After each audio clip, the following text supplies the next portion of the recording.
every time na meron kang 6 hours teaching load, yung 2 hours na yun yung preparation mo for that 6 hours. Ngayon, kasi yung meron ka mang excess na overload, 2 oras na naman, as was acknowledged by this policy, may 2 oras ka na naman, ibig sabihin, yung ancillary mo, madadagdagan din yun ng oras dapat.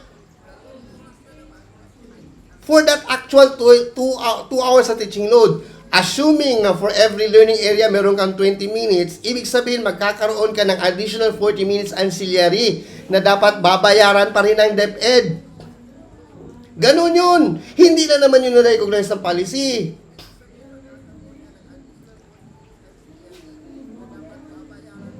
Yun yung problema eh. Butas, hindi na naman tiningnan. Minsan kasi kailangan natin makinig sa mga tao na nasa field. Hindi yung nasa opisina lang.